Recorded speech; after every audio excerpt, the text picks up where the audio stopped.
Kudayım buyurursa жақсы болып кетсем қотмочу болом. Омыртқасы қиышып тұрады, мынандай болып, төс тұрбайды.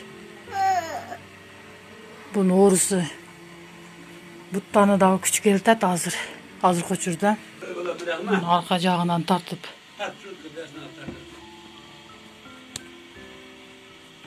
Бұттары үшіндай.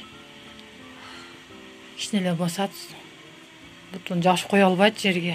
Нокен районунун жашоочусу 16 жаштагы Бибинурдун 2 жылдан бери басуусу кыйындап баштаган. Дарыгерлер ага сколиоз оорусу деп диагноз чыгарган. Учурда абалы күндөн күнгө оорулап жатканын айтат. 9 класста окуйм. Мен баскандан кыйналам. Мен дагы башка балдардай.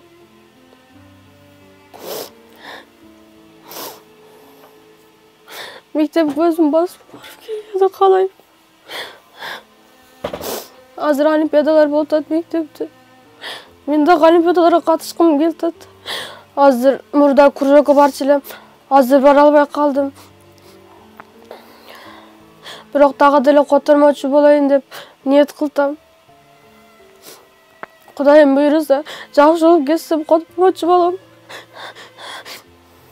Бибинурдун дартына 2 сиңдиси, 1 иниси да кабылган. Учурда Индия өлкөсүнө дарыгерлер менен сүйлөшкөн.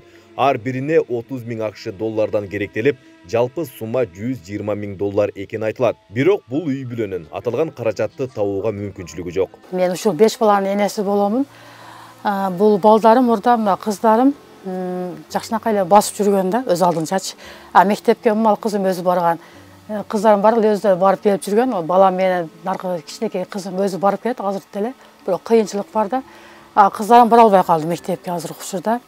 Ушуларга жардам сурайын деп кайрылдым эле мен. Бизде мүмкүнчүлүк жок болуп атат да, ал акча оңор акча эмес экен. Бизге ошого карапайым адамга жок экен бул акчачы. Табыш аябай кыйын болуп атат. Балдар мектепте окуйт, биз булардын өзүнүн пенсиясы мектебине, кийим кечесинен ашпайт экен, тамак ашы бар булардынчы. Лечение деле кылдырдык, жаткырып келтабыз ал жактарга, бул жактарга кыйла акча ошого кетип калды. Индия өлкөсүндөгү дарыгерлер менен сүйлөшкөн учурда операциядан кийин 98% жакшы болушуна кепилдик берген. Учурда каражат чогултуу иштери жүрүүдө. Булар өтө мектепте дагы жакшы окуган, ойлору дагы акыл эси тунук, ушунчалык таза, кыргыз элиме, дегеле мамлекетиме пайдам тийсе деген инсандар экен. Мындай адамдарды кайдыгер калтырап, мындай адамдарды өзүнүн акыбалыга таштап коюу албетте бул мен оюмча кечирилгисиз күнөө деп ойлойм. Ошондон урматтуу мусулман бир туугандарым, өзгөчө берешендерим, колунда барларым, келиңиздер, көптү көрсө көл болот дейт. Колубуздан келишинче ушуларга жардам берели.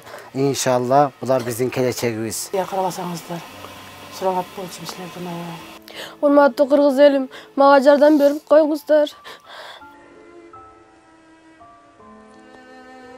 Бирдей дарт менен алышып жаткан бир туугандар коомчулуктан жардам колун күтүшөт. Антпесе оору улам күчөп, абалдары оорулошууда. Каражат жагынан колдоо көрсөтүүнү каалагандар экрандагы номерлер аркылуу байланышууга болот. Айбек Исабеков, Аскар Маматисаков, Регион.